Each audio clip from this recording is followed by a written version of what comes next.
GQ 总编辑、意大利 VOGUE 总编辑、Women's Wear Daily 时尚总监以及 Global Fashion Influencers 都跟我们一样期待台北时装周。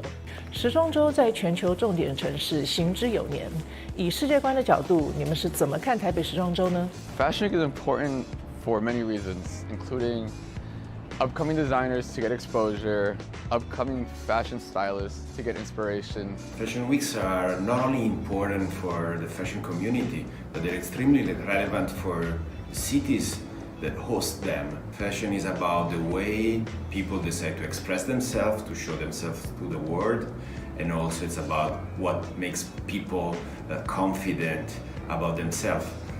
That's why I believe that fashion is very important, especially today.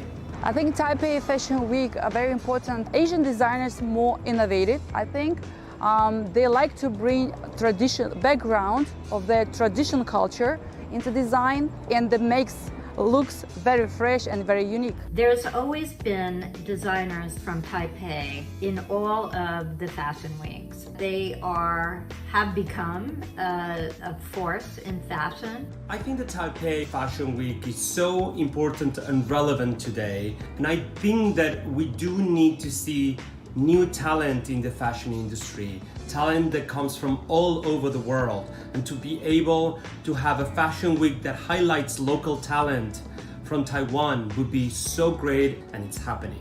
今年全球时装周因为疫情都用不同的方式举办，未来的时装周要如何呈现呢？ My thinking that Fashion Week should be live shows. It's very important for us to be able to communicate with people and see in person and have that experience of love, fashion, beauty all over the world. I mean, it's very important that you can see the garment by yourself, like by your own eye, and you can touch it, feel it, and to communicate. I think it's very important part in fashion. Like I said before, that it's people. So without people, there wouldn't be fashion. In which we have the perfect divide between some physical, safe, socially distant runway shows, more traditional, mixed with digital, very well executed fashion shows. So a combination of physical with digital shows is the way forward for the future. 我想知道大家最喜欢时装周的哪一个部分？ Favorite part of Fashion Week is seeing all my old friends, seeing all my street style photographer friends from around the world, and meeting all new upcoming designers that give a fresh look on what Fashion Week is. When the house lights go down, the music begins, and that very first look is coming down the runway. I love seeing my colleagues, retailers, other editors from around the world. I love the sense of community from the fashion community, the global one. But to be honest, my favorite part is going backstage and speaking to the designers before or after the shows. To be able to witness someone's evolution or storytelling or creative process, being part of the cultural phenomenon the fashion is from so close. It's really such a gift, and I do miss that. I miss it because I think that for me that was such a blessing. 请用3个字形容你印象中的台北。 I have met many women and men from Taipei. There is such a rich legacy of culture, a very quiet kind of beauty. So that would be one word. I think elegant, and I also think that graceful is another. I would think that is culture. I think that there is a lot of history, and I think that there is a good sense of discovery and newness there. So for me, it's a mix of new, traditional, full of culture, and full of potential. That's the word, potential. I really wish I was there to celebrate with you, but it's fantastic that Taipei Fashion Week is still going on. As in this time of crisis, we all need to rally together.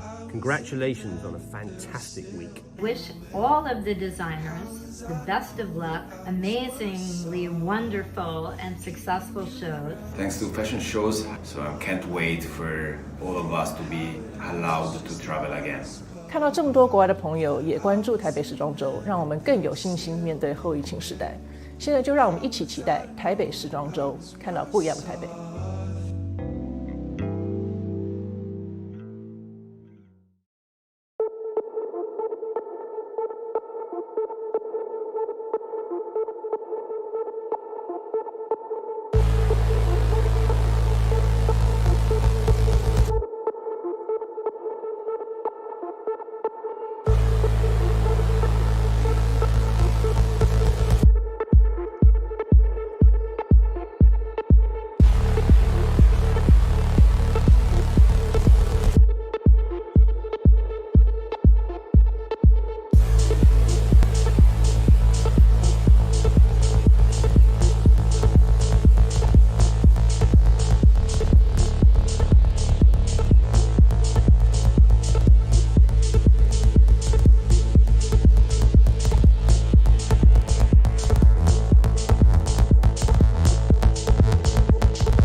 来到 VOGUE Fashion Night， 这次跟我来就别再说赖。台北时装周，眼睛会打开 ，Feel the groove， 头跟着点起来。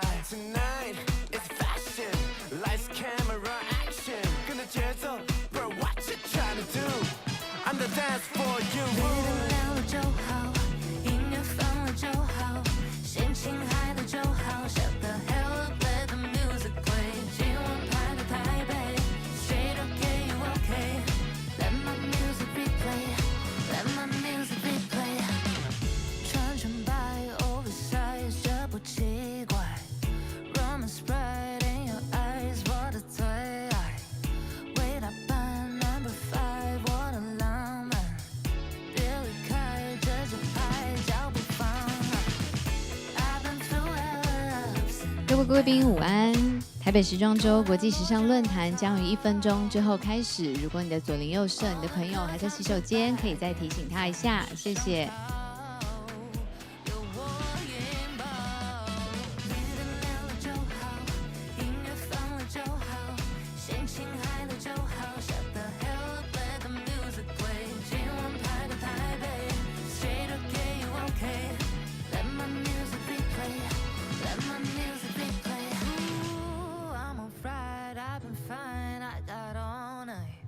在今晚微醺感将我渲染 ，And despite your despite I'm the starlight。这一次若重来，换我发牌。I've been through hell ups and downs， 脱掉落肩外套 ，All the good times are back in town， 时尚潮。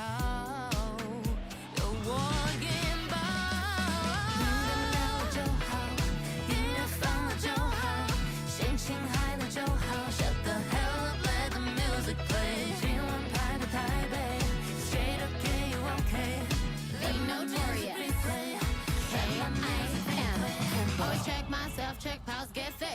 from on my nose, make it rain real quick.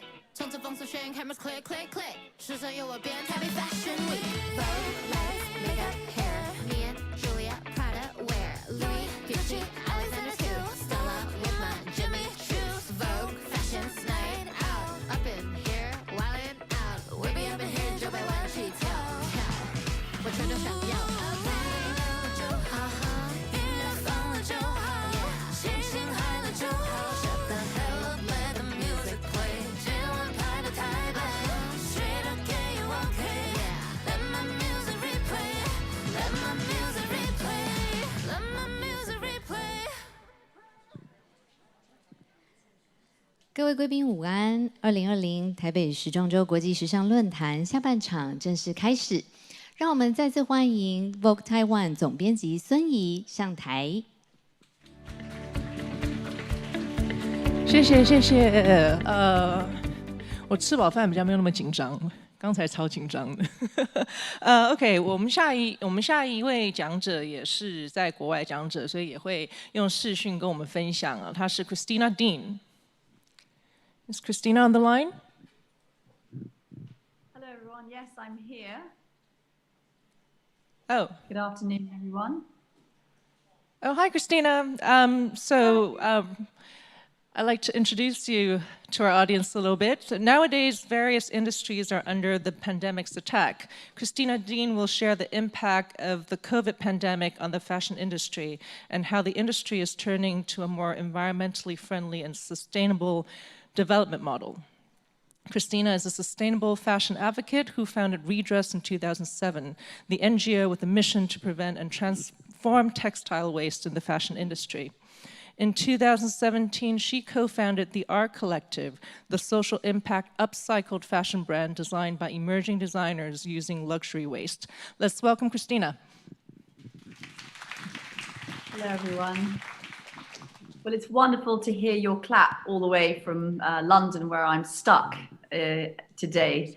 Thank you so much for inviting me. Taiwan is literally one of my favorite countries in the whole world and places to visit, and I've spent so much time there. So I'm so sorry not to be there in person and enjoying your incredible home.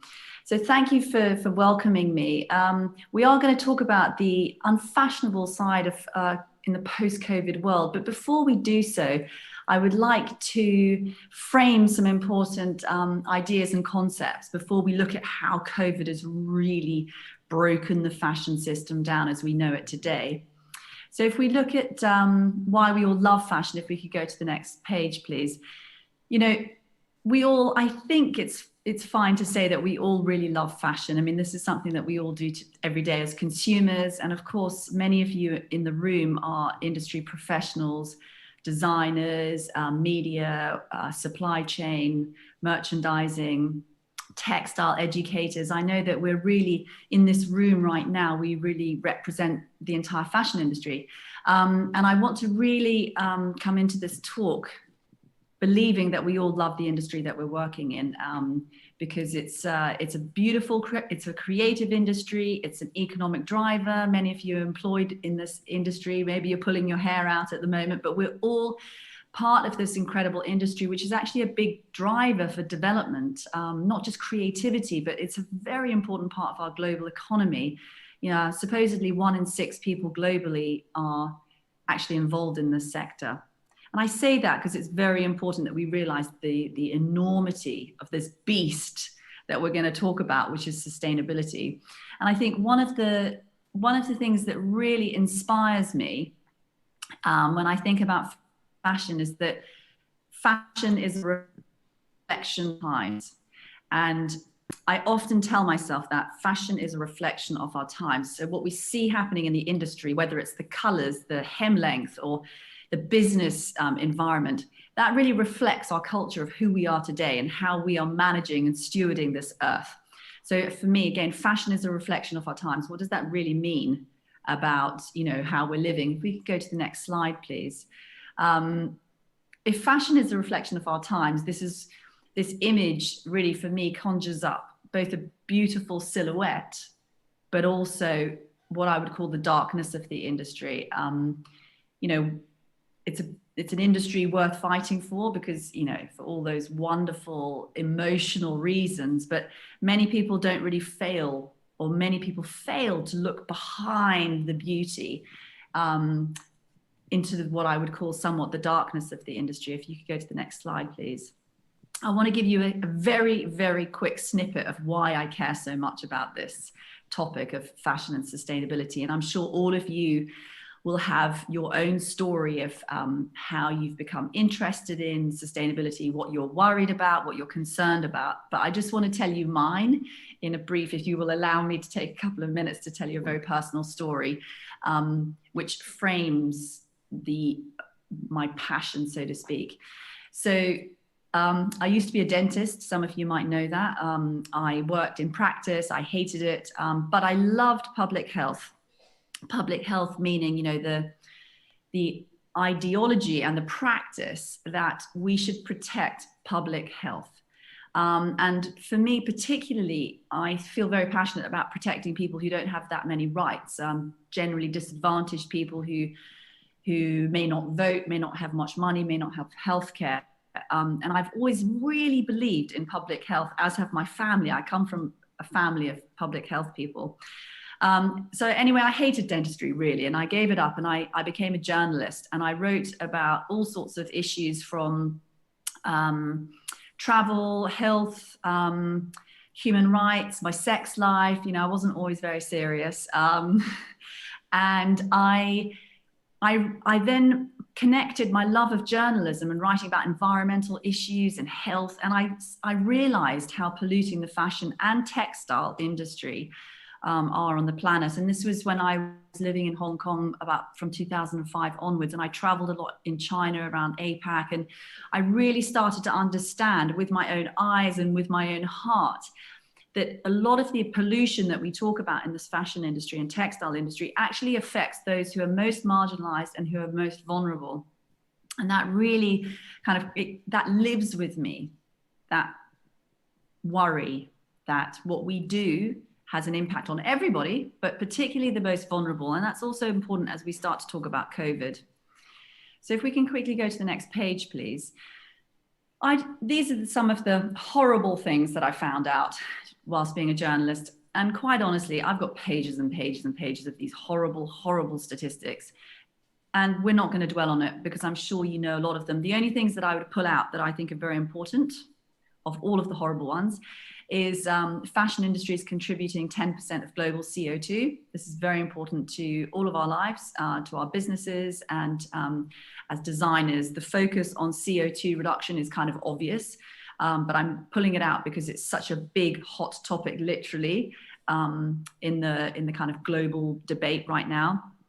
For me, 20% of industrial water pollution by textile finishing and dyeing, that's a big one. And then I'm just going to mention the microfibers in brief. It's not a new thing, but it's becoming more spoken about. I'm sure many of you know what microfibers are, but essentially it's small pieces of synthetics that come out in the washing machine from mainly polyester, but also synthetics in general. And so generally a typical household wash is releasing 700,000 microfibers per wash. Okay, there's many bad issues, but there's one that really gets me. This is the one that really angers me. Next page, please. This one, this is what I would say I live for this one. It's actually waste issues. We know that supposedly every 1 second, the equivalent of one dumper truck of textiles is landfilled or incinerated. And for me, that's something that, if fashion is a reflection of our times, and we as educated stewards of this earth right now, if we are sending one dumper truck of textiles into landfill or incineration every second globally, I don't feel very proud about that. And this is what worries me enormously. We all know, I mean, I know that I'm speaking to many people in the room who you will understand the complexity of waste, but if we just take it down, let's just pretend you're a designer, and of course some of you are, or you're a manufacturer, let's just say. The amount of garments going into landfill is very simple. for every 5 t-shirts made, 3 of them will be in the landfill within 1 year. Now, it makes a mockery of this whole fashion industry, the resources that we put in, the human capital, our lives, you know, making products, the stress that goes into running a fashion business, and, you know, the stupidity by which consumers are consuming that. Of every 5 made, 3 go into the landfill every year. So again, this is something I would just be so happy if this one page sticks with you, to realize both its appallingness, but also in some ways its opportunity. And I wanted to, you know, I go to a lot of talks, and sometimes, you know, things obviously stick in your mind, and they come back when you're in the shower, or, you know, you're driving, or, you know, traffic light, whatever. These statistics or these quotes come back to you. And as I was thinking about what I wanted to say to you today, I thought of 2 quotes on this particular page. So the first thing I wanted to, I'm going to read it to you, excuse me one moment. So this is something that I found very powerful. The greatest threat to our planet is the belief that someone else will save it. And I think that's very powerful, because again, I just told you some massive statistics, horrible. I mean, how can little me change global CO2? How can I? But then if this is true, the greatest threat to our planet is the belief that somebody else will save it. It means that we still have to try, even though it's very difficult. And the second quote, or sort of insight that came to me, was this one. We know that sustainability, it's a very boring word, and everyone uses it, and it's used all over the place. And there are apparently like 60 definitions of what sustainability actually means. But there's a wonderful thought leader, a man called Paul Polman, and he said his definition of sustainability is this: sustainability is the ability to put future generations' needs in front of our own greed. And I also thought that was good, because, you know, sustainability is the ability to put future generations' needs in front of our own greed. Now, to me, that landfill picture that you're looking at, and the words that you can read, meaning 1 dumper truck of textiles is landfilled or incinerated, that talks of our greed, actually. So I do feel, even though what we're fighting for is big and complicated, it's definitely something that we need to take on with a lot of courage. So next page, please. So just very quickly, because of all of this, I feel very passionate about waste and the fashion industry in general. And so I set up Redress. It's an NGO working to reduce waste in the fashion industry. We do lots and lots of different projects, but one of them I'd like to highlight is called the Redress Design Award, which is a sustainable fashion design competition for emerging fashion designers. And if we go to the next page, there's a little video which just introduces, it's just a fun, quick video to show you what the Redress Design Award is. So if we could watch that, please.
Thank you. So I just wanted to give you some lively music as well, but just to show you a little bit of what the Redress Design Award is. And in fact, one of your stars there, Wei Yu, who's a good friend, he's one of our winners in the past, and he's also showed on the 10th with you there. So I don't know if Wei Yu's actually in the room, but hello to you.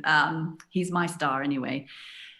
The other thing I did in a nutshell, and then I'm going to move back to COVID, is I started a social impact upcycle fashion brand. So I think I got so fed up with talking about waste and about talking about the possibility of the industry to do a more sustainable business model, so to speak, that I started a fashion brand called the R Collective. On the next page, please. And the R Collective rescues luxury brands' waste materials. We upcycle them with sustainable designers, including Wei Yu. And we then sell direct to consumer on our own e-com site and via strategic wholesalers, including Net-a-Porter, Lane Crawford. So I'm lucky, although it's very challenging. Anyone running a brand out there, I'm sure there are many of you in the room, I understand the pain right now. I'm with you. So I'm very lucky that I've spent a lot of time on NGO side and also on the brand side. So then let's go to the next page, please. So then COVID came to town, came to the world, and it's completely ripped everything apart. I know, and I'm sure I'm right in saying that all of us have gone through, personal challenges over the last, it's gone on for this whole year. And I know, of course, it really came in December last year, but I know that we've all struggled. I've definitely struggled to keep work going, keep everything alive, not just myself. And I know that obviously Taiwan is certainly much better than where I am in terms of having a normal, if I might even say that, lifestyle. So obviously COVID is just unprecedented. Everybody knows that, but it's done some very, very huge, bad, but maybe good things to the fashion industry. It's basically broken the fashion industry as we know it. All the problems that have come out around the buying season, about sourcing, about digitization, about consumption, about waste, about human rights, those problems were all there, but COVID brought them out very, very quickly. And again, another quote came to me as I was thinking about this, and this is a really good one. This one, it's by William McDonough, who's the Cradle to Cradle author. And he's got the best quotes ever, by the way, if you're ever looking for inspiration. But he said, "The future comes quicker than you think and not in the right order." And I thought about that. And I think for me, that's really, the future has come, the future is here, but it came completely in an order that we weren't expecting because COVID has created this new future. And so on the bad side of COVID, there's many, I'll talk about them in a minute, but the bad side is that we're going through so much pain at the moment. But the good side, if we could think about a good side, is that we have a wonderful opportunity to come out different from this if we're brave enough and if we're smart enough. So let me just speak to you on the next page, please. I'd like to just speak to you a little bit about in the immediacy as COVID hit. And I'm going to tell you a few things that have happened that we saw in real time. I mean, what an interesting time to be alive, to see such enormous change from day to day in front of your own eyes. So I'm going to talk to you about a few big things, and then I'm going to talk to you about how I think this is going to make us change. So first of all, we all know for sure that people stopped buying clothes. So suddenly, almost overnight, I mean, for Europe and the US, it was pretty much March, maybe late Feb to March. People suddenly stopped shopping. And so for global average, the top 200 companies, apparel companies, reported a 34% decrease in sales in the second quarter of 2020. So that's a more recent snapshot of consumption, the drop in consumption. Obviously, when Europe and the US shut down, like in March, the drop in sales was much, much quicker. So the 34% decrease is more recent. So we all know that. I'm sure many of you will have been affected by that, whether your own business or whether with any of your customers. You know, we all know that suddenly, what an amazing thing to happen, that suddenly everybody stopped shopping. As a result of that, of course, we know there have been a huge amount of bankruptcies. Businesses are closing down, you know, not just fashion brands, but also all the fashion businesses that support them, from, you know, the suppliers or, you know, small businesses supplying, you know, goods and services to the industry. Huge economic impact. And that's obvious. I don't need to tell you about that. But although in April, they estimated that 25% of apparel businesses were considering closing down. That was in April.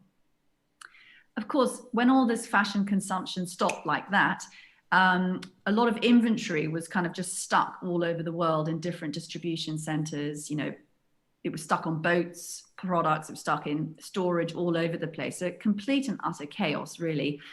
And I'm sure also, you know, and some of you, I would be feeling so sorry for you if this also happened to you, but many orders were cancelled. When I say many, I'm meaning millions of orders of either textile or garment, obviously were cancelled by some of the big brands and businesses, and I'm sure small as well, leaving, you know, obviously huge economic turmoil, but also many millions of people out of work.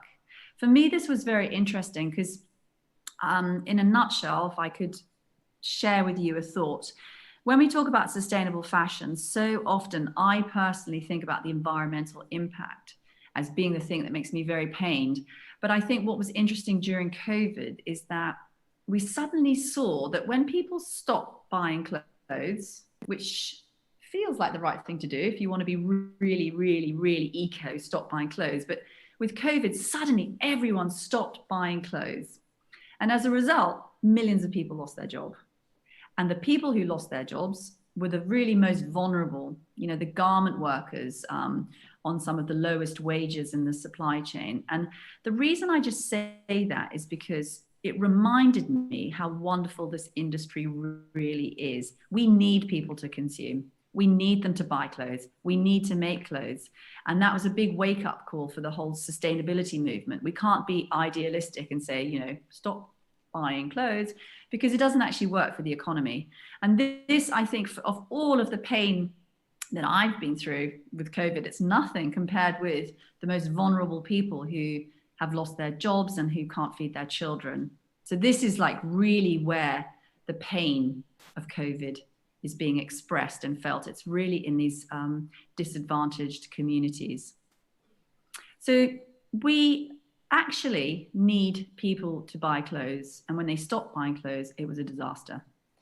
The disaster, if we could go to the next slide, please. The disaster also really came out because we saw so much textile waste. Now, I told you before, when I showed you that dumper truck, already one dumper truck of textiles is being landfilled or incinerated every second. Yes, just checking that you're listening.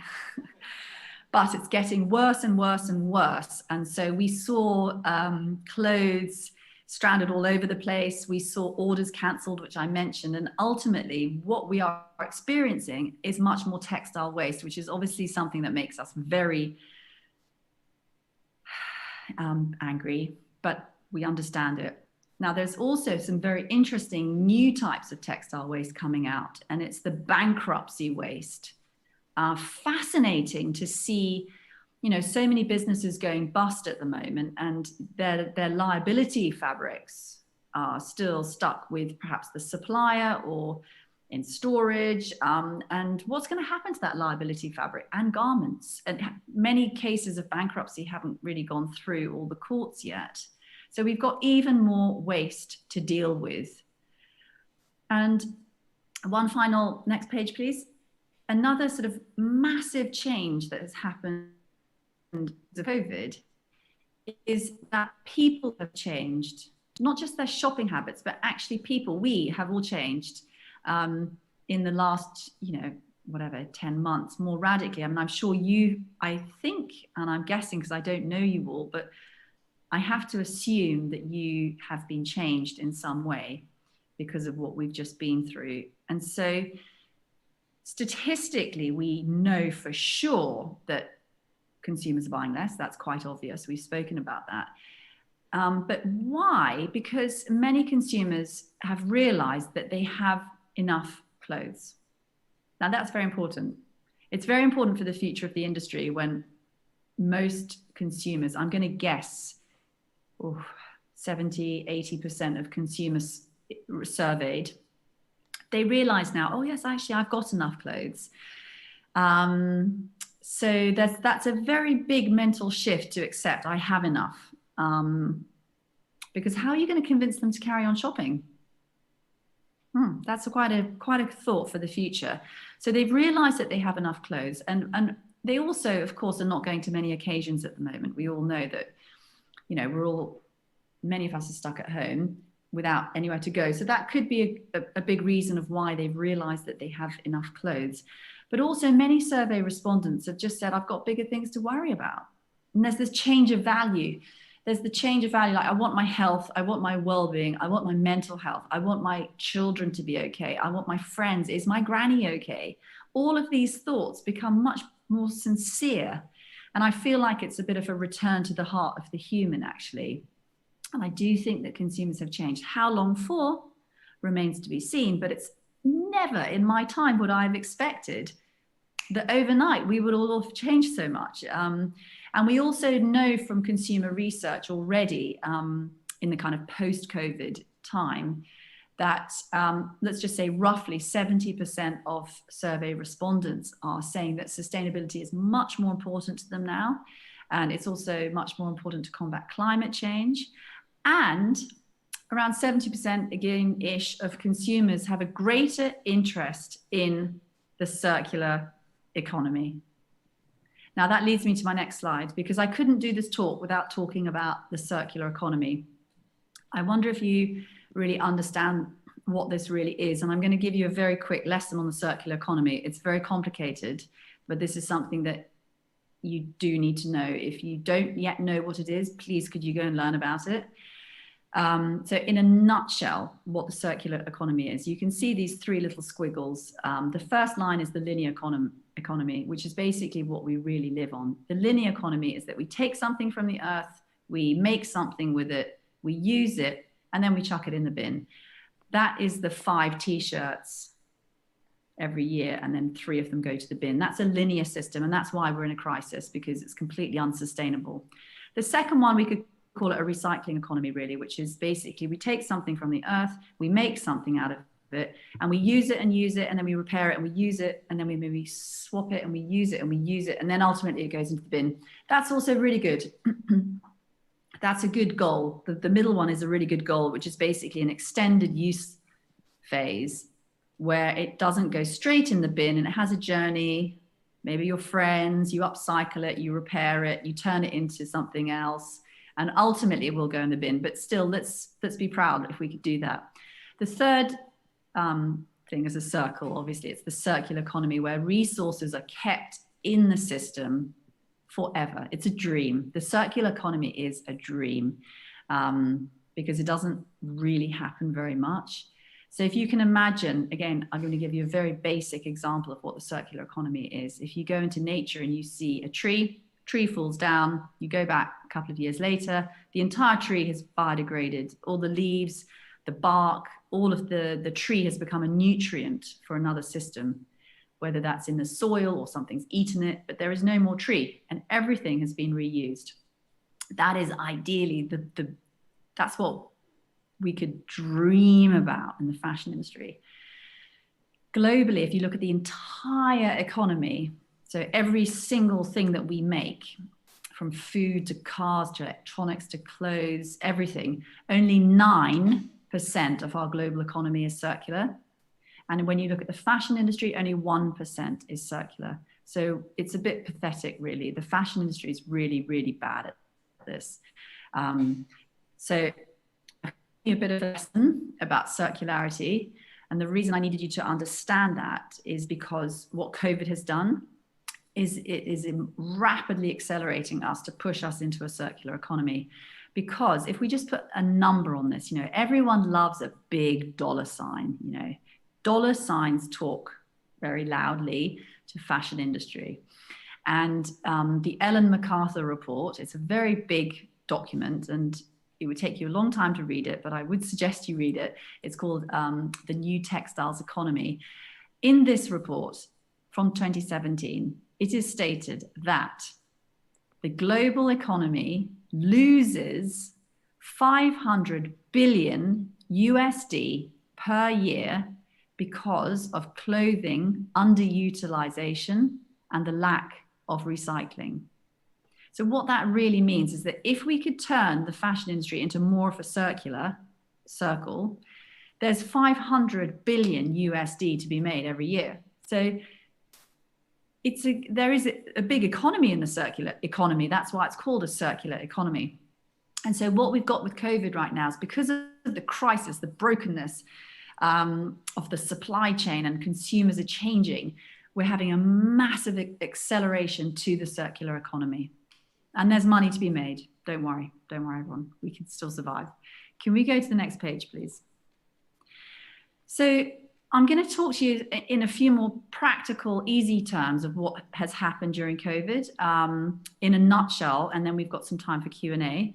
So obviously you in the audience will be much better at technology understanding than myself. However, I've had to really get to grips with technology because post-COVID and even pre-COVID, technology is one of the biggest drivers of the future of the fashion industry, and in fact, the future of all of our lives. I know that you're aware of this. I listened to this incredible talk by this American kind of innovator, thought leader, Barry, I've forgotten his surname now, so sorry. And he said, every company is a tech company in the future. So even if you're a fashion brand, you're going to become a tech company really, because you're going to track your e-com, you're tracking your customers, what they like. And even to the point of digitizing our products, that actually, if all of our clothes were digitized, then what you're really doing is tracking a digital product. And so we're all going to become tech companies. The reason I say every company is a tech company is because it woke me up enormously to the great power of technology in this post-COVID world to clean up a lot of the chaos that we've just experienced. And I wanted to share how, obviously we know, I wouldn't be here if it weren't for Zoom and for, technology. So we all know that, it's obvious. But one thing that was fascinating because of COVID is, according to McKinsey, during the 8 months of the worst lockdown, so it would have been from March onwards, in Europe, the e-com penetration in Europe caught up 6 years worth of penetration in 8 months. So what that means is, people had predicted that, European consumers would start to use e-com, and they predicted a curve like this over the years and years and years. But COVID came, and suddenly 6 years of e-com penetration happened in 8 months. So suddenly we have a lot more consumers buying online, experiencing their life online, experiencing your products online. And I thought that was so fascinating as we come out of this. And I wanted to give you a little example. This is a personal example of what we actually did during COVID. So in a nutshell, to show you how it actually works in practice, the R Collective worked with a young designer from Hong Kong, and he upcycled some Levi's dead stock garment. And we worked with a company called Avery Dennison, which is a huge product labeling and hang tag company. And we put a QR code in our products. But the QR code wasn't just any QR code. It was a very special QR code because all of the data about that linking to that QR code was kept in the cloud, and it was rewritable. So what we did is we put this digital identity, basically. It's like a passport for the product. We put it into this collection, which meant that when the customers bought the product, they could scan the QR code, and we could keep talking to them during lockdown because we could rewrite the information on the cloud. So what we did is we did virtual style. If we can go to the next page. With this QR code, we were able to continue to stay in communication so to speak, with some of our customers and fashion influencers. So, for example, when everyone was stuck at home, in our closets, and the worst off it, probably in May, for me that was April, May, we got these fashion influencers to invite all of our audiences to watch them doing virtual workshops. So through the QR code, we could communicate with people, and they joined these virtual workshops. People were restyling, repairing, DIYing, and basically helping the end customer to understand how to keep the product for as long as possible.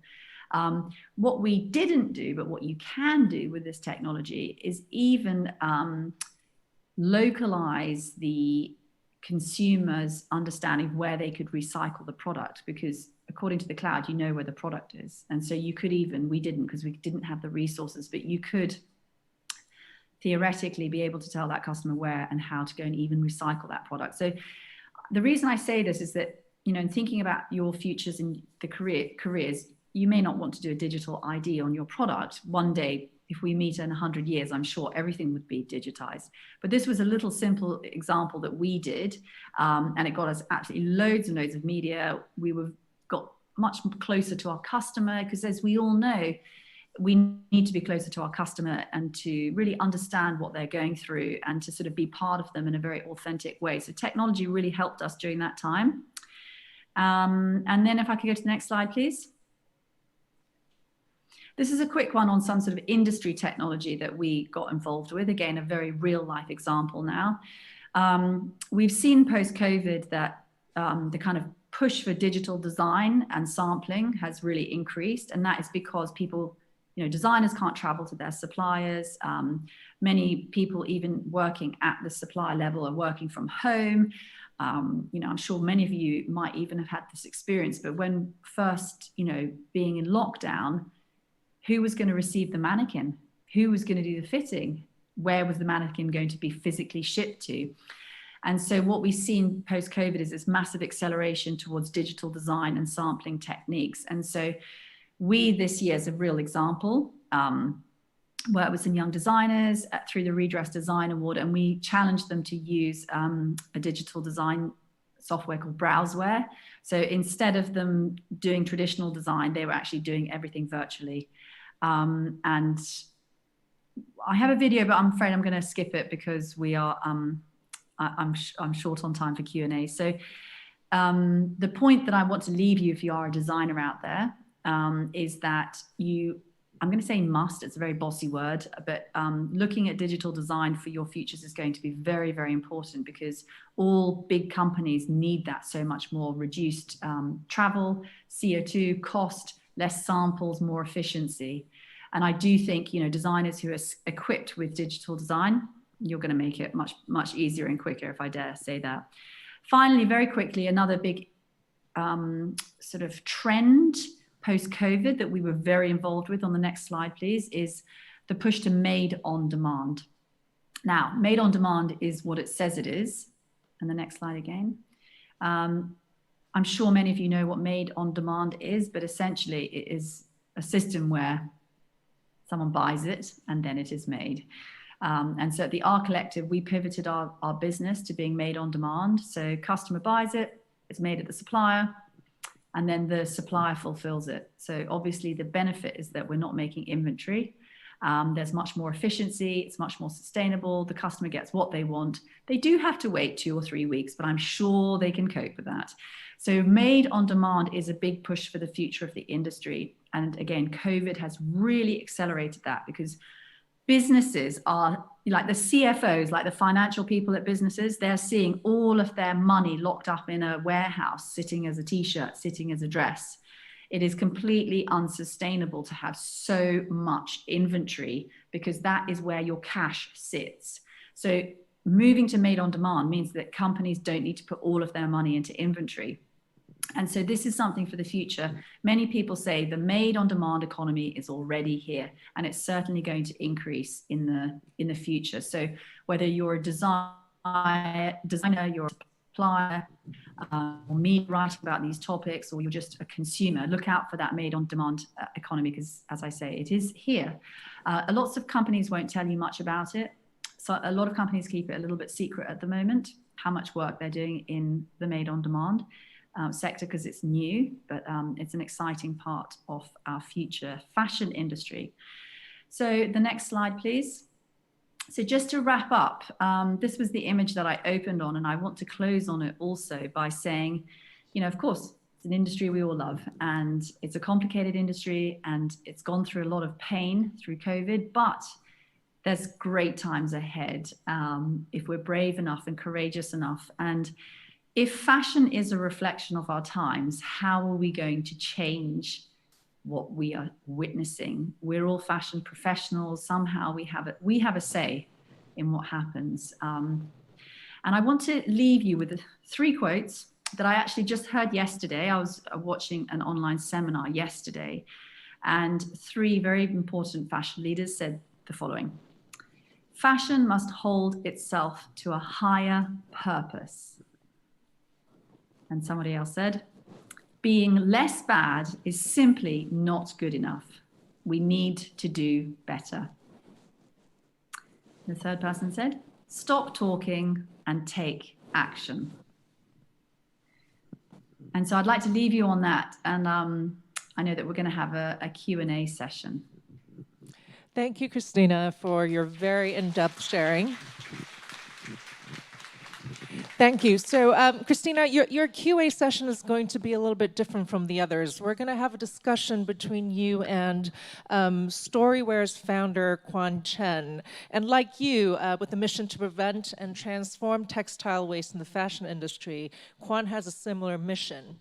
Storywear is a zero-waste fashion social enterprise with the mission to improve sustainability and accountability in the fashion industry, using an upcycle design approach for every piece in the collection. The collection materials are mainly resourced from secondhand denim and waste stock fabrics from factories.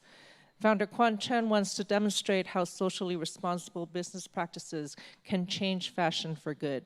So during your discussion, I believe you can come out with some inspirational ideas for all of us. Let's welcome Quan.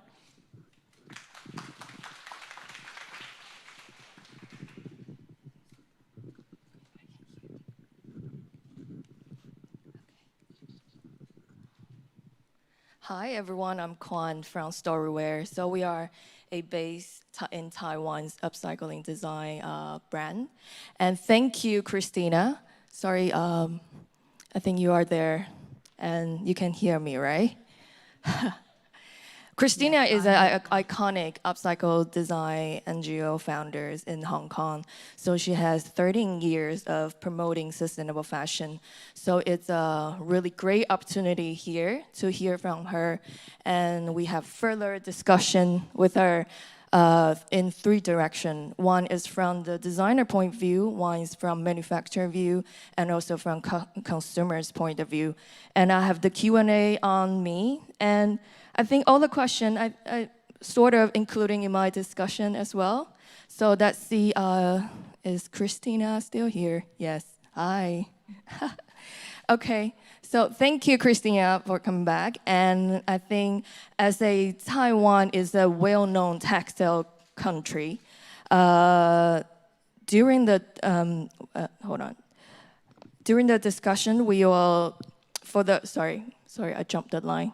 So the first question is, as a brand owner, myself. So this question is for the designer like me and brand owner like me. The Storywear dedicated to make zero waste collection, which is forever what we do, and the collection we make is upcycle design from recycled jeans and fabric. And we're working really closely with local tailors, makers. So women who making our clothing are women in need. So we are part of social enterprise as well. So the regarding this question is that since we don't sacrifice labor, so we will make sure our women's or tailors, they have the well-paid and working environment. So we won't. We don't really discuss the cost price with them. We don't really, how do you call it? We don't sacrifice labor's cost in that words. So for a lot of sustainable fashion brand, I think they are facing one huge issue is that our cost is higher. So how do you, in your point of view, what do you suggest in that? What can we overcome with that issues for the brand owner like us? Yeah, I think cost and money is always really quite central to this sustainability conversation. So we can't gloss over it with idealism and say, oh yeah, whatever, you know, it costs more. I understand it's a massive challenge because I'm in it with you. I'm going to give some encouragement first, and then I'm going to try and give you some background to that. But we all know that the fashion industry is like if you imagine it as a big pie, it's formed of many different consumers who have deeper depth to their pockets. And I believe that there is a market for many types of cost and price, because there is, quite honestly, we have huge disparity in what people have in their bank balance at home, but what they will spend on clothes.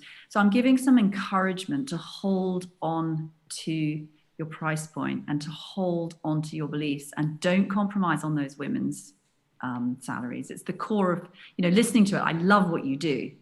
And isn't that wonderful that you're giving employment to these people?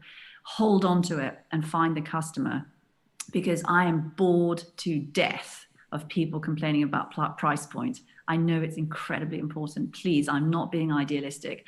I'm just fed up with it, because there's no point in you, Kwan, trying to compete with H&M or with Primark or with, you know, Inditex. You're not competing with them.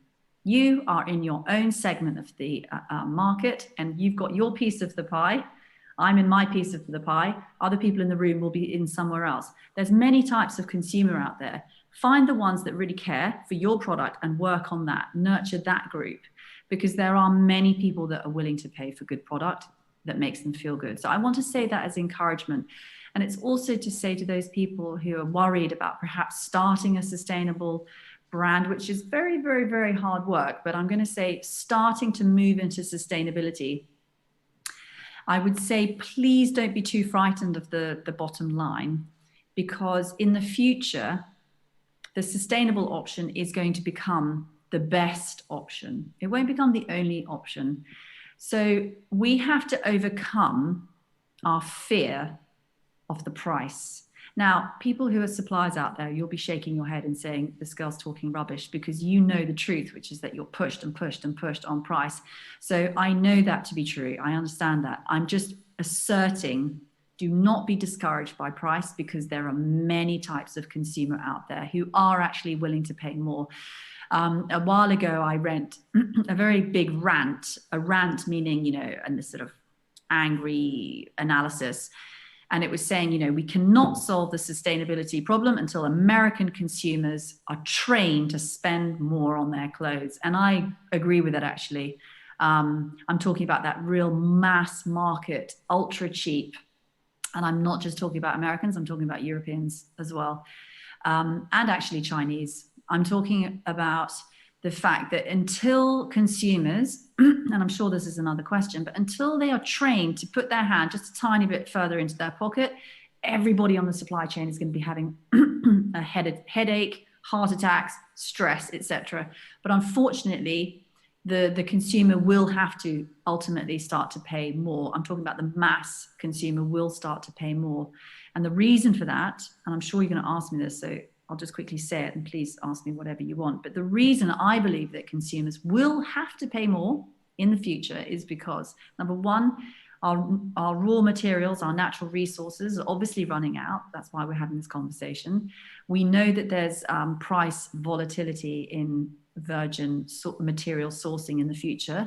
So things like the cost of water will go up. Things like non-renewable energy will go up. I know that there's lots of fluctuations, but really, we can't keep sourcing virgin materials at a consistent price for much longer. So I believe virgin materials will cost more in the future. And also government legislation will kick in. Maybe it's going to be slow, but government legislation will kick in, and that will put more cost on the supply chain for improved efficiency, you know, technology, wastewater, et cetera, whatever the issue that we're talking about, and that ultimately has to be paid for by the consumer. So I said a lot of things, not all of them directly. I don't know if you have a follow-up question on that. Yes. So yeah, I think you kind of brought up the topic for the following questions. So let's discuss it from the consumer's point of view, as a lot of people, I think, younger generation, as I'm teaching in a university, a lot of young people, they love to pursue sustainable fashion. And also there's a question here as well, as a fashion designer in school after they graduate, a lot of young people, they actually want to do something in the fashion industry and achieve sustainable fashion. So for general public, what is your point of view for them to do the first step of achieving sustainable fashion, or even approach to more ethical fashion shopping in a way? Yeah, I think many people think, oh, to be an eco-fashion consumer, I must go out and buy some eco brands. And it's not actually true. They say, I say they, Instagram tells us that apparently the most sustainable product that you can have is the one already in your closet. And so to answer your question, and this also deals with anyone who's moaning about price point, the most sustainable way to dress is by wearing the clothes that you've got for as long as possible, restyling them, DIYing them, swapping with them with your friends, and keeping them in use. And that doesn't really cost that much money. So the first thing for your general consumer to understand is that everybody can do it. It's not for the elite who've got lots of money who can buy Stella McCartney. It's not about that. It's about all of us having an attitude which says, I value my clothes, I want good quality clothes, and I want to keep and wear and to enjoy this product for a long time. And that doesn't mean being boring. It means just looking at your wardrobe as being a place to sort of store the hopes for the world. You can still you can still buy secondhand, you can swap, you can still buy new. I mean, you don't have to become some boring fashion consumer to become a sustainable fashion consumer. Thank you. Yes. So let's come to the third question for manufacturer. I believe a lot of people is from textile manufacturer here. And in Taiwan, that's a critical, quite important task for Taiwanese textile manufacturer. And I do believe Taiwan there's a opportunity for Taiwan being a really sustainable hub that examines the sustainable fashion industry from very top of the industry. So when we talk about fashion industry is the second polluter in the world, and actually a huge part of it is from textile manufacturer. And so Story, we're working really closely with textile company as well. We use that stock to manufacture our product. And so what is your advice or persuasion on manufacturer in the world to working toward sustainability in that matters? Just a quick sort of comment on Taiwan. I told you that I love it, but I also love the textile sector from Taiwan. And a couple of years ago, I was speaking to a big textile yarn fabric supplier, and he said something really obvious, and sorry everybody in the audience, this will be so obvious to you, but it really made me realize why Taiwan is so great at textiles, is that because obviously you're surrounded by the sea, so you actually have sort of limited resources in some way. You know, you have to import a lot of materials, and this gentleman helped me to understand why you're so good at recycling. You know, Taiwanese recycled manufacturers are really, I think, best in class. And it just made me realize that the circular economy is really true in Taiwan, because there is a greater need to manage resources when you're surrounded by the sea. I just wanted to say something. It's very obvious, but it kind of turned a bit of a light on in me. So in talking about I mean, I hold Taiwanese supply high regard. Whenever I go to textile trade fairs, I'm always expecting to see sustainable products from Taiwan. So in answer to your question about how to convince the manufacturers to become more sustainable, that's globally stroke in Taiwan, I would say that the future fashion industry, I believe it truly to be, it's going to become more sustainable because it has to. I believe that, you know, when you look at all these big fashion associations like Fashion Pact, the United Nations Charter on Climate Change, and the list goes on. These are big associations, voluntary associations that the big businesses are part of. I was listening to a talk yesterday by some of the members of Fashion Pact. If you know about this, it was launched last year, and it's a pact, meaning, you know, I give you a pact to be your best friend. A pact meaning it's a commitment from the biggest companies in the world to become more sustainable. And yesterday I was listening to a talk, and it was really interesting to think about competition, because these are the biggest CEOs running the biggest businesses in the world, of which we all look up to in enormous regard. And they are saying that when it comes to sustainability, we cannot and should not compete for the future of our planet. So there is more collaboration and understanding that all of these businesses are in it together. The constraints, the changes in consumers, the changes in the model, they're all experiencing at these big CEOs. So why I'm saying that is because the big CEOs are talking about it, okay? Maybe it hasn't trickled down to the price point, and still people in sourcing production are still, you know, fighting for that dollar off, etc. But it will happen when you've got great leadership at these companies, that they will seek to have a more sustainable supply chain. Now, it's not, I do not believe that these big CEOs want to, you know, go to heaven. I don't believe that they want to have a green halo and think, you know, oh, I'm so sustainable. It's good business sense for them. And that also should help to answer your question, which is that manufacturers have to also understand, even though it's very challenging, that in the future, the demand for their services will be more. Now, I know from speaking to a lot of manufacturers that there's a lot of frustration, because many manufacturers have done great things, let's just say 10 years ago, and they're still not seeing the payoff on that. And I can't answer that really beautifully, but I would say it with encouragement that I feel the tipping point is here. With a little bit of legislation would help to push the demand for those recycled services greater. Now, I want to give you one concrete post-COVID bit of insight that I've read about in a fantastic document, sort of paper called The CEO Agenda by the Global Fashion Agenda. It's post-COVID, and it's looking at how the fashion industry will change. And particularly the predictions for the supplier-brand relationship post-COVID is completely going to change.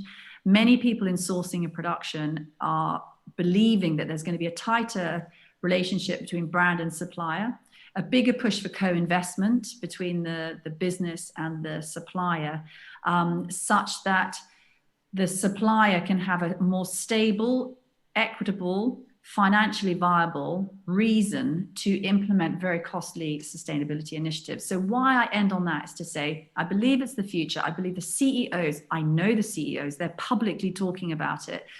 And there is a big push to change the relationship between the supplier and the brand so that they're more partnership, even like co-investment schemes to help put more money to the supplier to do good interventions, let's just put it that way. So when we talk about the supply level, we have to talk about money, and we have to talk about business partnership in order to really make that long-term viable for them.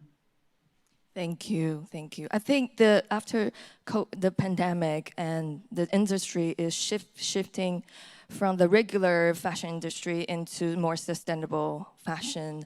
And I think that the brand is forcing the manufacturer to be more sustainable, and the consumer is more considerate about the environment.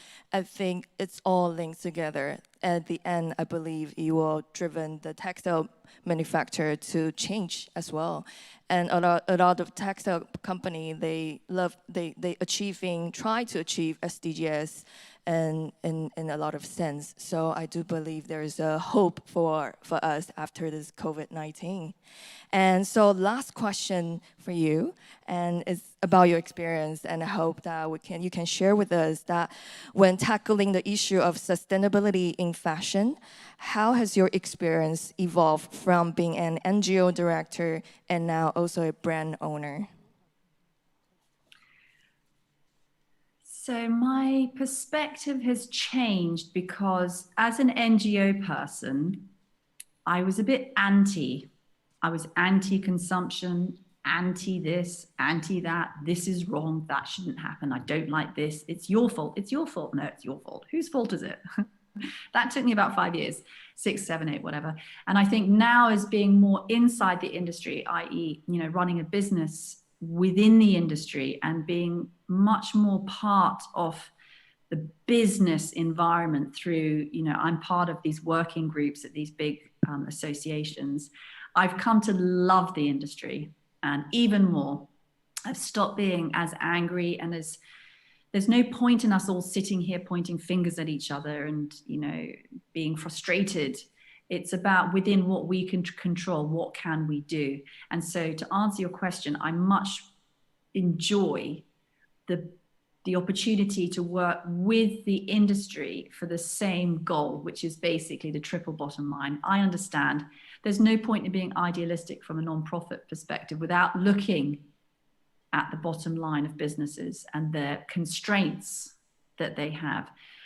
So I feel much more knowledgeable in like a 360 view, having been trained in the nonprofit world and then now fighting within the actual business itself. And I have just come to love this industry so much. And I truly believe that all of us can do some wonderful things individually within whatever is within our patch. We could have a lot of good fun wherever we are in doing something very meaningful. And as I said with that quote, the fashion industry needs to find a higher purpose.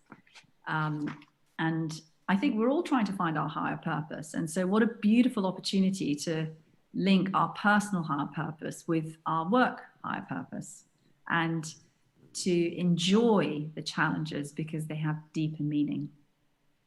Thank you very much, Christina. So that will be our discussion today, and thank you all. Thank you. Bye-bye. Thank you. Thank you.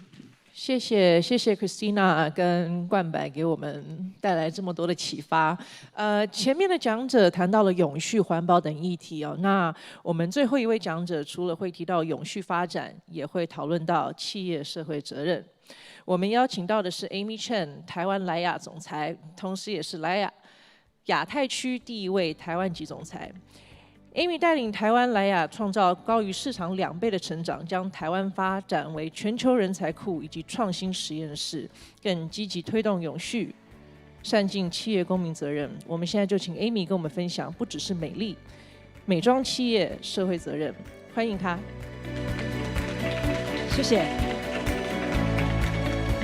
好，谢谢 Leslie。OK， 今天的最后一场，对不对？大家应该有点累了啊。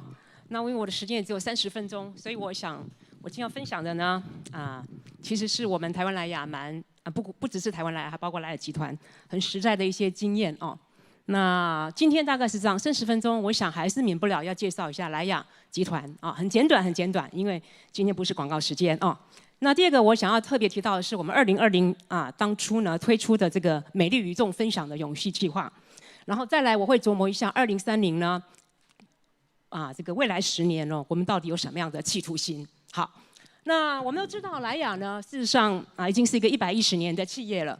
我们在1909年的时候，我们创办人就是从发明全世界第一条安全染膏开始，莱雅集团就是这样诞生的。那当然，他是一位化学家、科学家，他就在他家的厨房。那我自己因为在巴黎工作过2年，所以我知道法国公寓的厨房实在真的蛮小的哦。从他的厨房开始。就展开了这个让莱雅集团在全世界展开了美丽的世界地图啊。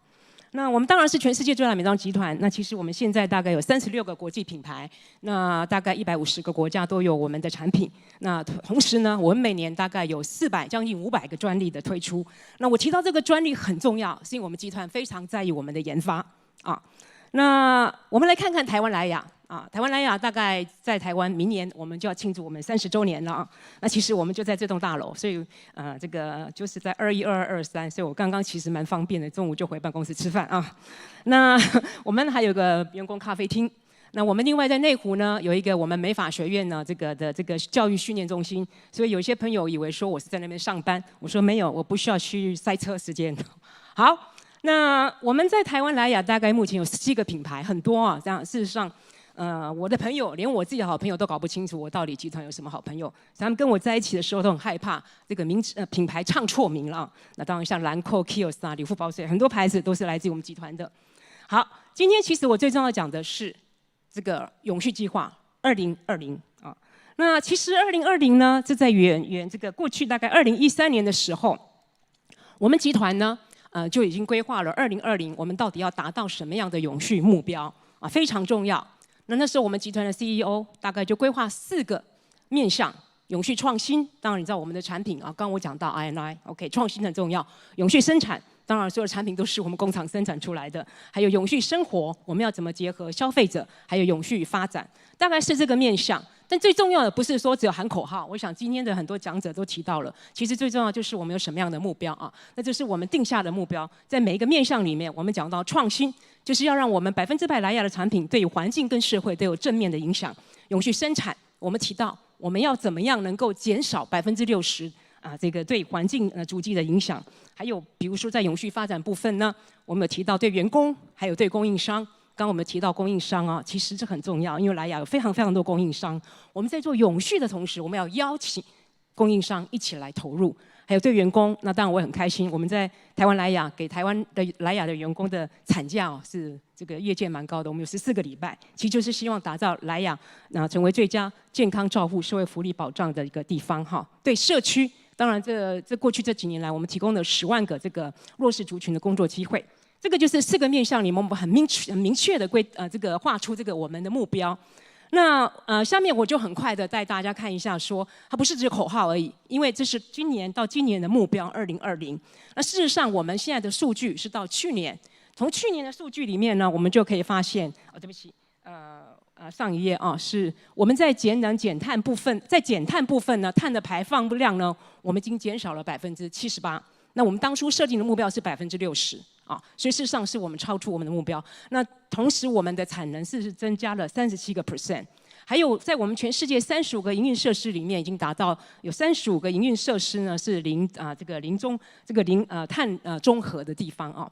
还有在这个水资源方面呢，我们大概减少51%。然后其实我们全世界的工厂里面，大概已经有4个水循环工厂，也就是100%的工业用水都是被循环处理再重新使用的啊。所以这个就是大概我们的这个2020就是我们当初2013年的时候看2020我们希望做到什么目标，那到去年我们达成的目标啊。那我们刚刚提到希望到去年能够协助呢大概有10万个弱势族群，不过到去年我们大概已经协助了9万多个这个弱势族群。那当然要做到这个事情，是我们集团下面所有的品牌都要投入啊，所以我们集团有30几个品牌。那我们当然呢，每个品牌在这方面都非常的这个支持啊。我随便举个例子，比如说我们巴黎莱雅有一个积雪草的保养系列，那里面呢这个成分呢，我们就是透过赞助了大概3000多个妇女，她们得到公平的酬劳，而且呢顺便教育她们怎么样去采集这个积雪草，然后可以让这个积雪草的这个采集过程里面，它还能够继续保育啊。所以这个大概就是我们做的一些事情。那我刚有提到，其实我们集团最擅长的当然就是生产产品啊，兰蔻的小黑瓶啦等等的。那当然这个产品本身就是我们专长。那可是呢，我们在产品就是讲到这个永续4个区块的时候，第一个创新，第二个是生产。那我觉得这个部分就要从源头开始，产品的创新部分可以怎么样做到更永续啊？那比如举几个例子，那 Kiehl's 我们有一个叫做藜麦焕肤精华，其实它所使用的产品就是废弃的这个字应该念气康吧，就把它重新把它转换为活性成分。那这就是废物在用，可以说啊，但是它的活效功能非常高效，活性的功能非常好。另外，比如说这是我们兰蔻一款产品啊，那它是我们兰蔻非常顶级的黑钻奥秘霜。那其实这一瓶产品很贵 ，OK， 它定价是相当贵，可是每一次买一瓶就要花这么多钱，其实对消费者也蛮不好的，蛮不好意思说，其实这个包装本身就它必须负担的成本就蛮高，因此我们就做了一个填充包，大家看起来有点像咖啡胶囊，其实它概念就是你用完了，你看这外面这么漂亮的玻璃瓶，千万不要丢掉，你就来买里面的填充包装就可以了啊。所以在包装材质方面呢，我们真的是就可以能够减少非常多啊。那比如说，这是碧螺泉啊，它这个防晒产品。那我的朋友，其实我周边的朋友常问我说，甚至他说他们不擦防晒，特别是去从事海边活动的时候，其实老化最主要问题不是擦保养品，老化最主要问题是太阳晒出来的，所以防晒非常重要。可是他又说，这个防晒产品会不会破坏海洋？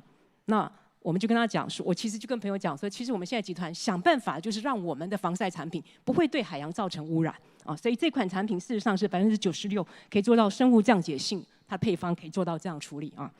再举个例子，比如说啊，我们都知道化妆品最被挑战的，当然就是我们的塑胶包材。那我们这几年来也不断的想办法，就是让我们这个塑胶包材能够减量啊。比如我们理肤宝水的这个塑胶管包装的这个管子里面呢，我们就不断的想说，可以让塑胶的质材怎么减少？那我们减少40%，同时可以使用再生塑胶。那当然，今年最大的突破就是我们开发出纸的 tube 纸的这个包装纸管。那以后我们洗面乳直接用纸了，那这样当然可以让我们塑胶包材可以减少45%哈。所以这个大概是我们做的一些事情。所以呢，我们今天因为时间的关系，我没办法分享太多，因为我们公司的产品几十万个品项啊。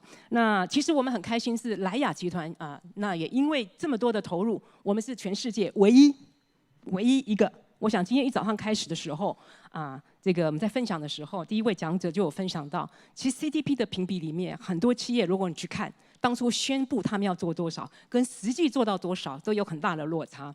但是我们很高兴是说，其实我们我们说出就是想办法做到，所以我们是全世界唯一一个连续4年因为 CDP 要评比的有气候保护、水资源管理，还有就是森林维护。那这3个评项部分呢，我们是我好像挡住各位的投影片所以呢，大概是这样。好，那刚刚是讲的是莱雅集团，那么现在我想要跟各位分享的呢，是我会挡住各位的投影片嘛？其实这个场地很大，我们以前做员工大会也是来这个场地，所以我大概知道场地其实是蛮大。我们在台湾做了些什么啊？那我想再来就是要跟各位分享我们到台湾做什么，这是比较重要的，这也实际上是我的责任。那刚刚我们听到的就是其实跟各位分享我的责任我有3G、G3 ，OK， 不到 G20 或不到5G， OK。第一个当然就是生意。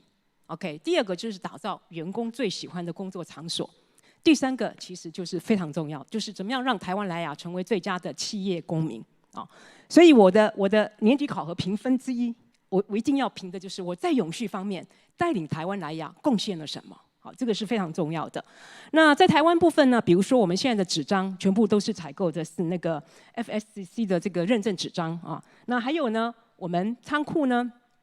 所有的纸箱当然运出去的时候，纸箱我们会再回收进来之后呢，我们再把它变成这个缓冲的这个包材，放在我们运送的这个箱子里面还有呢，就是我们的亚克力我们亚克力用量很大，大家都知道，其实对一个化妆品品牌来讲，在屈臣氏里面也好，我们有很多亚克力。那我们现在用的亚克力100%都是回收亚克力，我们找到厂商跟我们一起合作，愿意把亚克力回收再重新使用还有就是我们的陈列物当然也很多，那我们的行销人员都很爱发挥创意，做了非常多的这个设计，但是我们最后呢还是会鼓励多用一些共同版。那共同版呢就是可以一次使用再次使用好，那我们莱雅大概现在在台湾1400员工那我们每年也会有一个叫做莱雅公民日，那我们已经做了10几年了。那这是2018年的时候，我们就号召全部的员工到海边去净滩那当然，这个很多企业也会做这样的一个工作不过这个净滩，我们大概在1天里面大概清了1.6公吨的这个垃圾，所以很可怕北海岸很漂亮的海边，但是这么漂亮的海边里面看起来这个垃圾是非常的多哈。那所以而且我们其实不只说是净滩，我们还会跟员工来教育一下说，到底这个海洋垃圾是怎么生成的？那你们知道海洋里面最多垃圾是什么吗？啊？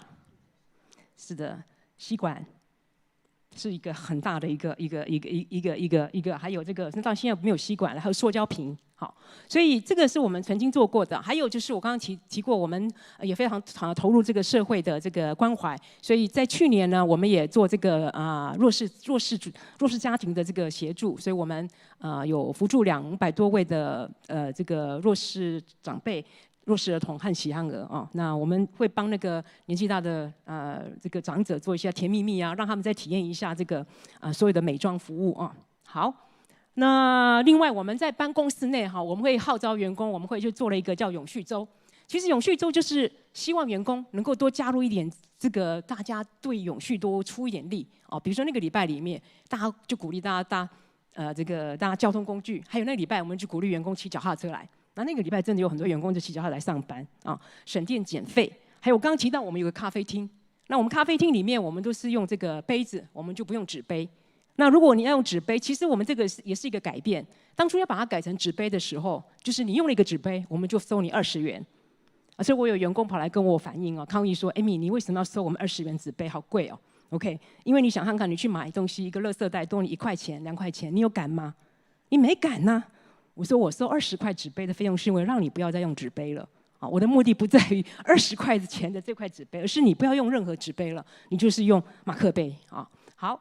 所以呢，我刚刚提到社会参与也是莱雅永续计划的重要一环哦。那在台湾部分，我们做了几个蛮重要的，而且具有很有意义的活动啊。第一个就是科学，因为我刚刚讲科学是我们的这个企业的核心价值啊。那我们觉得台湾的发展需要科学，那科学的发展也需要女性，所以我们在台湾呢，跟吴健雄基金会呢，已经联合举办了13届的叫做台湾杰出女科学家奖。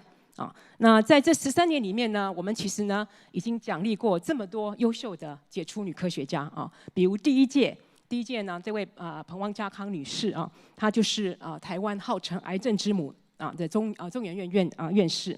好，那其实呢在奖励这些杰出的女科学家的同时呢，我们发现说还有一个很重要的，如果我们要台湾未来的科学教育发展更好的话，必须要深入到高中，因为高中是因为是女性同学决定要选文组还是这个科学方面，所以我们呢从2012年开始跟教育部合作，然后我们走入校园，然后就是让这个高中女校他们有一个这个女学生有个机会呢，能够跟我们历届的杰出女科学家的得主能够有个互动。那这些女科学家的故事都是非常感人的，非常 inspiring 的，所以对他们都会有一些鼓舞作用。其实有很多本来要走文理组的同学，最后因为跟这些女科学家有一些互动，甚至改变了心意，转成这个理工组。那我们目前呢，大概接触的大概有8000多个学生啊。好。那接下来我想要提的就是我们刚刚提到在莱雅，我们其实也非常关怀弱势族群啊。那我们的仓库其实在台湾已经跟春晖启能中心合作20年了。那在这20年里面，我们大概提供了200多位弱势族群呢，在我们仓库里面，他们的工作呢就是来贴产品的标签。那我想让你们先看一段简短的影片，好不好？好，可不可以看一下简短的影片？你在工厂工作多久了啊？多年了。很多年了哦。对。阿莫每天都要通行2个钟头才能到开心工厂，超级准时，不是像我们通常陆陆续续到达一个地方，大家都一次到达。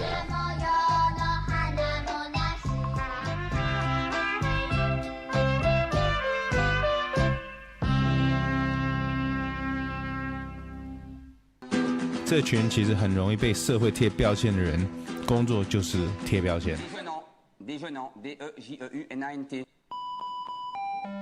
但若是我要选一个工厂环境，天天来工作的话，就会是这个，因为每个角落都看得到笑容。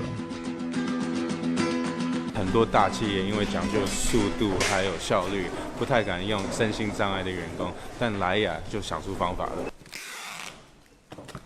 跟一般成年人比起来，我们动作会比较精细，比较准确，因为它有一个标准在那里，一定按照老师的标准去走。他不会更改，他不会跟自己随便更改。所以我们就会做一些简单的分工，譬如每一箱是24 piece， 我们就给他24张标签而已。所以我们要做一点小小的管制，小小的方式帮助他们，然后可以让他们不会出错。他的工作产能并不会输给其他人。每一个人都很认真，根本看不到抱怨的表情，反而是天真喜乐又专心。为什么会来这边工作？其实我会进这是因为我的小孩的缘故啦。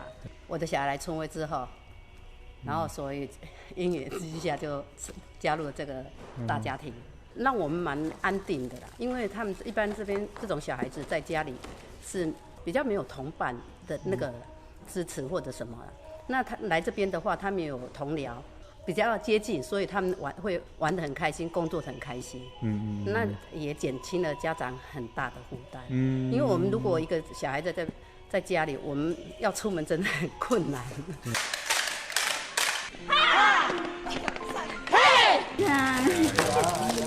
你喜欢你的工作吗？喜欢哈。今天会累吗？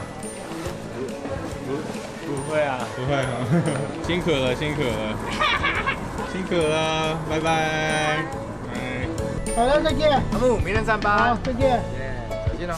工厂的 leader 称为老师或妈咪，那他们下面的工作人员称为孩子，这是有原因的。今天也看到了很多笑容，其实跟人对眼的时候就会看到笑容，真的是一个非常理想的工作环境。好，谢谢你啊，谢谢你啊，辛苦了。要去哪里？回家了，回家了。因为不管人生对他们多么不公平，他们还是有能力保留如孩子多么天真又可爱的笑容，这我们都可以跟他学习。好的，好，这个就是我们在，谢谢各位。我个人我们其实已经20年了哈，这群小朋友在。孩子，我们叫他孩子嘛，那当然孩子有些有进有出的。那我们仓库大概有20年来，就是有春晖启能中心的孩子来到我们这里。所以刚刚那个阿木啊，现在就变成我们去仓库的时候就要去看阿木。那当然呢，这位这个孩子，这个女孩子，她妈妈就是因为后来在这边上班，她就一起来加入啊。所以我自己觉得说，其实当一个 CEO 哈，很多时候你说业绩达成很开心，其实我觉得很多时候是你觉得你对这个社会有很大的贡献。也不算是一个很大的贡献，有一些贡献，那个时候的喜悦感可能更多。好，那所以因为这样子，我们也很开心，就是说，我们大概在过去2年，我们都是天下企业社会责任奖外商组第5名，还没有到第1名，第5名，所以我们还有努力的空间。不过我们已经是美妆唯一入榜的，也就是说，在美妆里面，可能大家会想到这个在永续耕耘这一块还没有那么直接。好。所以这大概是我们台湾在过去呢在永续这块的投入。那接下来，我觉得我们是在2020，就是这个时刻。那我们都知道，今年的疫情对大家有很大的影响。那也因为疫情，其实更加速，我们必须要来关怀我们唯一的地球。OK， 那莱雅在这部分呢也很快的，我们马上把2020的任务到一个阶段性之后，我们就是要在放眼看，那未来10年我们到底要做什么？那就是我们有一个莱雅迎向未来2030的计划。那这个计划大概分2个大区块啊。第一大区块就是讲的地球限度。那地球限度今天呢，很多讲者都有提到地球限度，这是我们每一个人迫切要关心的一个议题啊。那所以也必须要让企业开始做转型。就是我们在企业经营的过程里面，经营的模式、商业模式里面，你必须把地球的限度纳入很大的考量。第二部分就是我们现在面对，其实已经有一些相当急迫性的环境跟社会问题，那这也是莱雅的承诺，我们要马上一起来加入的。好，那所以我想地球限度这个东西，其实是大家可以再多花点时间了解的哦。那当然它的概念很清楚，就是地球一定有它的极限。因为地球的极限，那其实科学家他们提出9大系统临界值，也就是它有9个指标。如果这9个指标一旦跨越哪一个指标数的时候，我们的地球就已经不是在适合人类生活的空间了。那当然这里面包括地球变迁啦、气候变迁啦，还有包括这个生物多样性啦，还有这个海洋酸化等等的很多议题，它大概有9个面向哦。也就是说，未来10年，我们每一个人、每一个企业，还有我们的政府，应该要非常大家都有一个共同目标，那就是我们怎么要在 make sure 我们的地球限度是在我们的可控之内啊。那也因为这样子，莱雅很明确的，我们决定投1.5亿欧元。OK， 那这1.5亿欧元的贡献啊，用在哪里？第一个5000万，我们就是创立慈善基金会，帮助弱势妇女。第二个5000万欧元，我们就是希望恢复100公顷破坏的海洋跟森林。那另外5000万欧元，我们是希望投入循环经济。好，所以这大概是我们未来的这个3大方向。那就是从现在2020到未来的10年里面，我们要做的。那其实方向出来还不够，其实最重要的是我们要有很明确的目标啊。那这是我们自己给自己定的目标哈。2025，我们所有的莱雅营运据点都要做到碳中和啊。2025到2030的时候，我们希望可以再跟2020比，我们的碳排放可以再减50%。好，而且这个就是最重要一点了。我们希望我们的策略供应商 ，OK， 如果是莱雅的策略供应商，就要跟我们一样，能够做到50%的碳排放量的减少。那在生物多样性方面我觉得这谈很多啦，就是我们现在的成分、产品的成分、产品的包装、包材都是要具有可塑性，而且呢是永续采购啊，这样才可以维持生物的多样性哦。那生物多样性也是一门大学问啦，因为我为了了解这个，我也去上了一堂课哈。所以这个东西永续不是我们专长，但是我们集团现在都会针对全世界的 CEO 不断的上课啊。那我自己也上了一堂课。好，在资源减废部分，当然我们希望我们所有的陈列设计部分呢，能够更是生态设计啊，然后我们所有的塑胶包装都能够是用回收包材跟生物基材料等等的啊。然后在水资源部分非常重要啊，我们希望我们的产品配方能够对水生态没有造成伤害，还有可以100%回收循环水资源。那这个东西其实也蛮难的，因为我就问过，我说什么叫100%配方对水生态没有伤害？我们举个例子，你们每个人都要洗头发，对不对？头发用什么洗？你们应该不至于用清水洗头发吧？一定是洗发精，对不对？那我们集团当然有很多洗发精，可是我们怎么样确定这个洗发精洗头发的时候，这个水一直流到哪里去？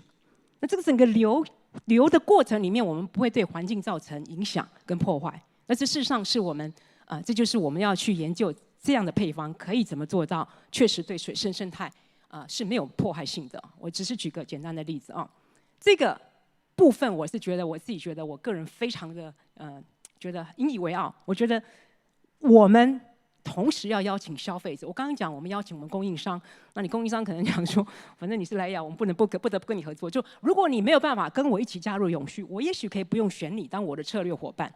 但是另外这个部分就是消费者，我们讲说消费者 consumer is king， 但是我们现在就希望消费者跟我们一起来做永续。所以我们集团做了一个破局，就是以后在我们产品的标签上面，我们都会标示这个产品对环境跟社会的影响指示。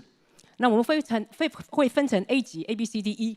那我们现在已经开始了，不是口号而已。我们现在集团第一个开始的产品是卡尼尔，那卡尼尔在台湾没有那你在购买的时候，他就告诉你说，这产品里面它所有的东西我们刚刚讲，希望它的原料是有可塑性的然后它生产过程里面到底是对环境造成多少的负担所以换句话说，我们希望把这个永续的选择权来交给消费者。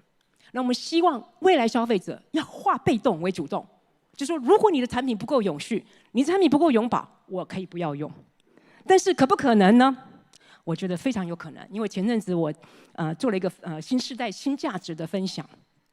现在的 Z 世代他们的确就是愿意，他们觉得企业你就是要投入永续，有61% 的 Z 世代愿意花更多的钱来购买永续商品。所以我觉得这是未来是非常有可能的。我们把这个消费者永续权把它交给消费者。好，那刚刚就是分享，就是我们大概整个集团未来的几个很大概的这个方向那再回来台湾莱雅，那台湾莱雅我们事实上我们只有仓库，我们并没有生产，我们没有工厂，所以在减碳节水这部分，我们事实上可贡献的毕竟是有限啊，但是我们还是很明确的要制定我们的目标跟我们行动是什么。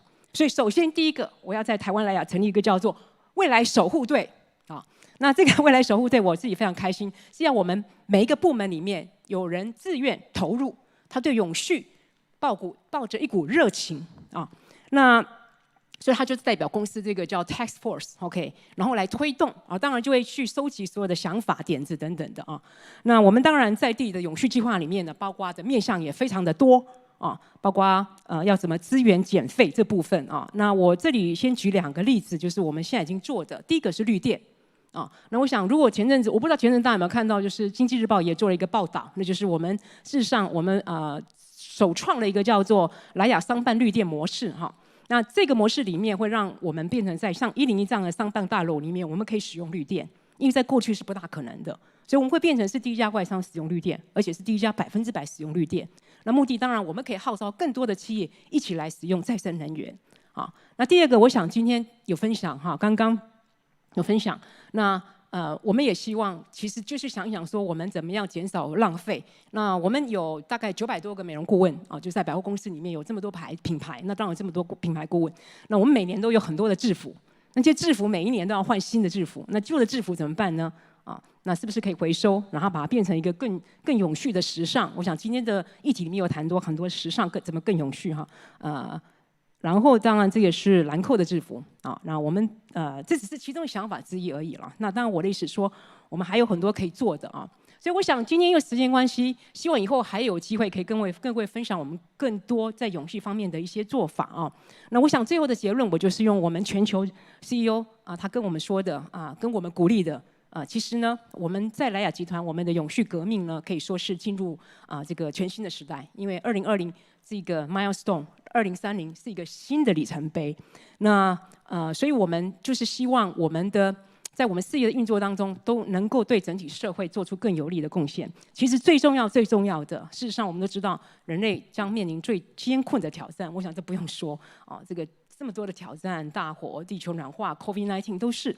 那我们将会在企业营运的所有的环节里面，最后还是要回归到最重要的，那就是我们的 Mother Land、Mother Earth， 我们到底的地球限度在哪里？那这个工作是每个企业都要做的 ，OK？ 所以我曾经写了一篇文章，就是说那个永续是政府和企业的要把它当作永远的考题，但是事实上也是每一个人的责任啊。那这就是我今天要做的分享。好，谢谢各位哈。谢谢 Amy 带来精彩的演讲。那也请现场的观众拿起手机扫一下 QR code， 如果有要问 Amy 一些问题的朋友们。那我现在就先带观众问 Amy 几题。OK， 没问题 ，Leslie 好。想要请问，因为刚才就是有讲到很多包装上面的替换，那现在目前就是有没有一些消费者的回馈或者是反应，对这样子一个替换是什么样子的感觉？其实它是很具体的。其实我刚刚举个例子哈，我觉得对消费者是怎么讲？消费者很有感的，对他们来讲是蛮好。比如我刚刚举那个兰蔻，那兰蔻那个产品事实上是我们兰蔻最顶级的商品。OK， 那它要18000块 ，OK， 但是是最贵的商品了。但是你想看看，那个玻璃瓶这么漂亮，他每次来买1瓶就要丢掉，所以我们这回用一个 refill 的概念，他们非常的开心，因为也省了他们的荷包，而且又让地球更环保。还有举个例子，另外 Kiosk， 因为我们每年都会鼓励 Kiosk 的客人能够回收他的空瓶，所以我们呢，如果是你 Kiosk 的产品用完了，你空瓶拿到柜上，你就可以给你点数。那因为我们都有这个 VIP 的点数兑换嘛，那他们就非常开心，回到柜上把空瓶带回来，然后又可以做一些点数的兑换。那当然，你说是不是消费者都能有这么有感的感觉？不见得。我刚刚举了那个理肤宝水，不是说我们塑胶的这个用量减少40%啊，那这种感觉可能比较没那么明显。但是，一旦我把塑胶的这个塑胶管把它变成纸管的时候，消费者可能就很有感觉。所以我觉得最终还是我们可以创造一个3赢。这个3赢就是我们让我们的永续，让我们的品牌，跟让我们消费者，其实3方都是赢的。大概是这样。谢谢。另外一个问题就是因为可能很多民众还没有办法把美妆和永续做连结，那其实我们知道这个 process 可能也是要花一些时间。请问您要如何在美妆市场中提高永续性的意识？其实我觉得这个东西会越来越被肯定了。好像今天我也很开心能够在 VOGUE 这一场论坛，在谈永续的时候，我可以来跟各位分享。因为刚刚这前面几位讲者可能都在谈比较多的是时尚，那我来谈的就是美妆，所以至少有些能见度。那第二个，我刚刚分享了我们在天下杂志，我们以前没有那么积极去报名得奖，我们是默默的做。可是几年来，我就说不行，我们要积极报奖，我们要让大家看到我们做了些什么事。所以我们也很开心，我们连续2年也都得到这个外商组第5名嘛。那当然代表说我们还有前进的这个努力的空间。那我们也是再次被看到。所以我觉得包括未来我们可能想说鼓励消费者。从产品这个对产品这个产品对环境跟社会的这个影响的标示里面，来一起号召消费者，因为我们就希望把这个永续的这个主权是放在消费者手上，所以我想我们会不断的去promote这些概念。OK， 这有一个观众的问题，其实我自己也很好奇，想请教 Amy， 除了集团全球的目标外，在台湾您如何影响对于环境无感的员工投身永续的行列？您自己又怎么平衡投入成本跟 CSR？ 这个问题其实也蛮好的哈。那我觉得第一个我们刚刚讲的，其实刚刚也有讲者分享说教育 ，OK， 其实有时候员工对永续无感，可能是他不知道哦，所以我们要先确认他是不知道没感，还是知道了还没感。那所以第一个我们是要教育。那这教育部分呢，我们公司内部就办很多。像我有一次员工大会，我不谈别的，我都不谈业绩哦，我谈什么？我就谈永续。那我们也不只谈集团的永续做法，我们还从外面找了一些 guest speaker 来分享他们在不同领域里面的做法。所以第一个就是教育我们的员工，让他们懂。那比如说还有更明确的，就是我们每年都有员工意见调查。那员工意见调查，当然我们会评估员工对我们公司整体的表现的满意度。其中有个指标，我觉得非常有代表性，那就是我们要员工来评估我们目前台湾莱雅在永续这一块，我们的投入的程度，员工满不满意？那我也很开心，过去几年员工的满意度还算蛮高的。所以我相信，比如说刚刚讲的，我们的咖啡厅里面用马克杯，不用纸杯。OK， 我们礼拜5要中午午休都要关店等等的，我们就是不断的教育消费者，我把消费者不断的跟员工沟通，然后我觉得 so far 我是感觉我们的员工还蛮投入的，而且甚至员工会因为公司投入永续，而会觉得替这家公司工作是一件非常骄傲的事情，而且也开始习惯这样子的生活模式，对吗？会的，是的，对。谢谢 Amy 的分享，谢谢各位，谢谢大家，谢谢大家。谢谢大家参加今天的国际论坛，也要提醒各位，17号我们会封街办秀，在市政府那边，也欢迎大家来跟我们一起玩。谢谢大家，谢谢各位讲者丰富的分享，谢谢大家辛苦了，谢谢。